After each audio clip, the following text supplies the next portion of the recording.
TV actualité bi dinañ dikk ci attaque yi ñuy def ci ñoom Damboj ñoom Cheikh Bara yooyu yëpp dinañ ci dikk pour wax leen ñun nuñ ko comprendre ak yenn ci activistes yoo xam ne jamono yi gars yi da leen a teg loxo donc il faut que ñu comprendre ban logique la nguur gi ne ak ñi fare ak Macky Sall ak justice mooy kii di Cheikh Oumar Diagne di Abdou Karim Gueye kurum xaq teggi leen tee ak activiste yi ñu jàppoon pour force spéciale ñuy jël leen rebelle wala yooyu ak jamono yi saaga yi ñuy saaga benn Damboj wala ñu koy saaga benn Cheikh Bara yabal ay xusma ñàpp yoo xam ne tekkul lu bari ci réew mi comme ni ko Cheikh Bara di waxee ay bale douce lan moo tax les sales boulots yu bon yi ñu leen koy sant loolu nag tey jii moo jur sax un gouvernement combat et d'attaque maanaam gouvernement boo xam ne nee na ci combat ak attaque lay joué dinañ dikk ci gouvernement bi nguur gi dafa toll ci logique gu nappaate ginnaaw weeruk mars lu fa amoon du amati ni ko nguur gi fajee mooy ay manifestation am ñu dóor ay bal ay nit faatu benn François Makabu ñu ne dañ kaa rey wala reyuñu ko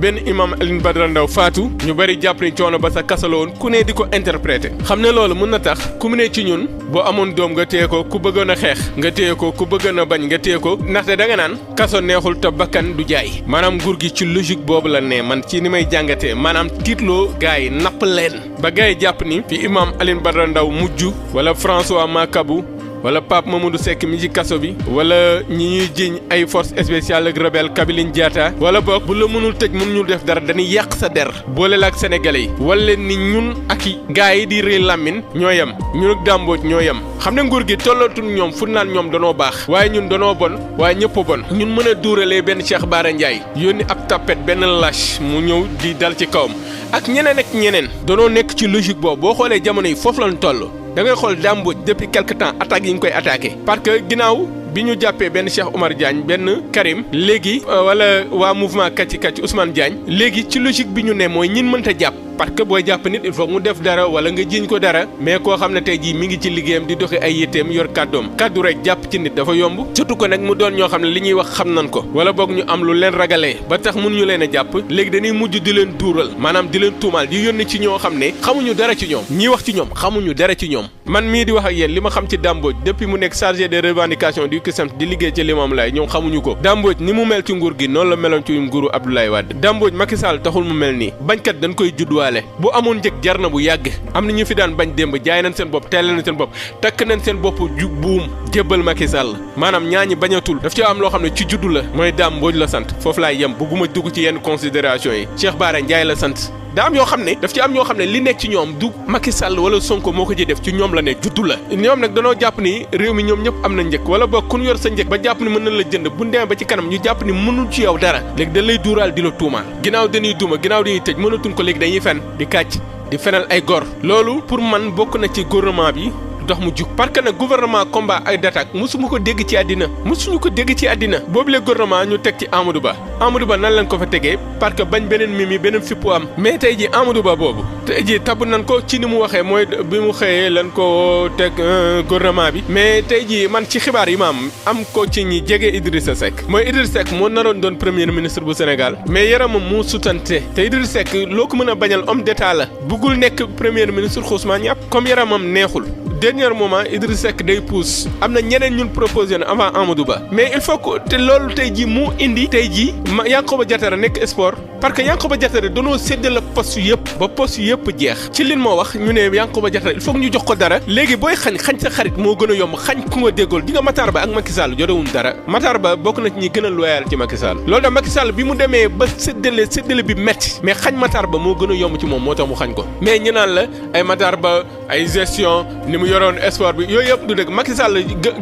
gëmul lool jàppul ni sax ay diw moo def parce que bu doon ni ay def mais Mame Mbaye Niang du nekkaat ministre parce que Mame Mbaye Niang ci Prodac ba tey jii mais coow loolu Sénégal a gaaw fàtte mais coowal Prodac 29 milliards fouraas ma jox leen ci benn exemple mooy Mame Mbaye Niang ak mbiri Prodac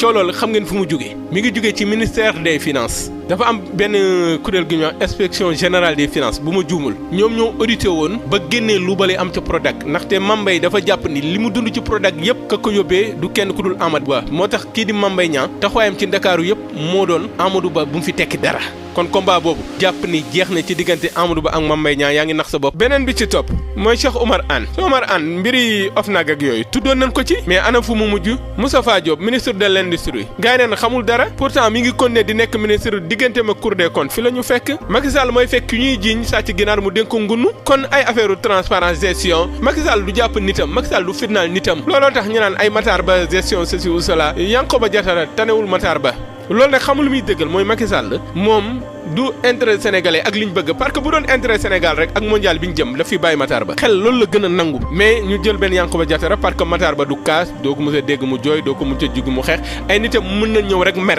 mais du istul Matar loo ko bañ xam ne du ko réew xamaluñ ko lu bari nit ku dal la ku mën a defanteeg ñëpp ku mën a waxanteeg ñëpp léegi sport bi nekk ñi ngi doog am problème parce que sport bi dafa laaj masla parce que sport bi mooy mouvement boo xam ne ña ca ne ñëpp a xamante boo ñëwee dugg seen biir da ngay mel ni ñoom mais boo ñëwee di leen daar daraja ak kawe di leen jaay arrogance doo leen mën a jiite sport dafa compliqué doo ay affaire u alal mais Matar Ba amuloon alal ji mu yore sport bi jikko rek la ko yore woon parce que budget ministre sport est-ce que mat na 1% amuñu dara te pourtant mi ngi leen doon gérer malgré tout lépp matul lépp jekkul lépp rafetul mais nag ñiy wax affaire gestion gi yooyu du loolu maanaam danoo séddale ba mu jeex comme Idrissa Seck bokkul Yankhoba il faut que mu bokk il faut que ñu dugal ko fenn c'est justement ça parce que sport bi ñoom dañ ko jàppee foowukaay te léegi sport liggéey la industriel mais ñoom sport fa lañ ko jàppee loolu tax il faut que ñu comprendre logique boobu gouvernement bi nag taxawaay bi Amadou Ba liñ ciy wax du bari mais combat ak d'attaque mais ñan lay attaqué ak ñan lay combat sénégalais la ñuy xeexal mais nan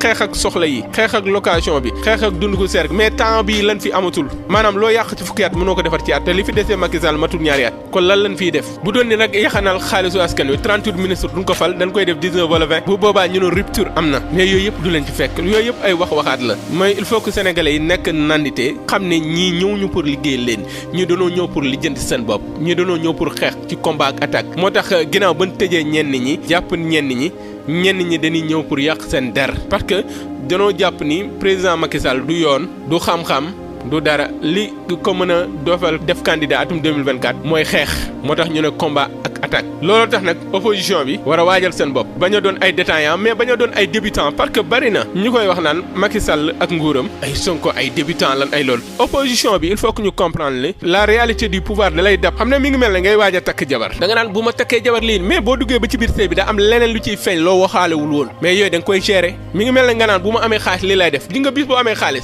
sooy soxla doy yokk ba li nga bëggoon def yëpp doo ko def loolu mooy tax may wax ci mbiri cumul de mandat yi doon député maire dara nekku ci di nga waa Pastef fii enjeu bi ak essentiel bi wax ji du loolu il faut que ñoom tamit ñu erreuru débutant ci wàllu politique gi leen gars yi di jiñ mu génnee seen bopp gars yi Ousmane Sonko yi coow li ñu topp cumul coow loolu jarul coow loolu amul njariñ Birame Souleye dina bàyyi Thiès Nord jiite groupe parlementaire Yewwi ay mbiri cumul tax mu bàyyi ko léegi bu bàyyi Thiès Nord léegi ñu war a defaat élection boobu du doon élection directe de dañuy defaat élection ci bureau bi conseil yi voté mais risque boobu ñoom dinañ ko jël assemblée bi ñu dénk ko groupe parlementaire mais dénk ko wóolu mais Sonko lu tax mu dénk ko waaye Yewwi dénk na xam nañ li ñu def da ngay jël yembar moo xam ne amul benn cursus amul benn expérience nga ñëw di ko fa dugal nan bàyyi Birame Souleye mu nekk maire nekk député Cheikh Aliou Bey bu jugoon ca jàmm gën si Kambaaw dafa xam kan moo koy doonu ca maire xamu ko tey ji poste député bii bis bu ko bàyyee dafa xam ka fa yut ban comportement la yor des fois il faut être sérieux il faut que ñu xam la réalité du pouvoir ñu naan non charte Pastef waxu ko woon charte Pastef mais Pastef tey jii Ousmane Sonko bi muy créé Pastef est-ce que Pastef parti africain la woon pourtant yaatal nañ ko ba mu doon parti africain bi ñuy créé Pastef est-ce que sóoraale woon nañ bis ñëw ñu ànd ak Khalifa Sall wala Barthélémy Dias wala ñu ànd ak waa PDS yi sóoraale wuñ ko woon mais ginnaaw coowu Adji Sarr ak Sonko lu bari dafa changé maanaam réalité bi da leen a dab Ousmane Sonko mënul beru rek isolé wu nekk ab càppaacoli ci géew politique tey jii nag waa Pastef fi tey il faut que ñu xam ne ñoom jugawuñ ci asamaan si ay nit lan fa ñëpp juddoo lañ juddoo fa ñëpp jànge lañ jàngee mais mu ñu fi créé waat ay nit yu bees ci Sénégal système du ay nit système ay doxalin la kon il faut que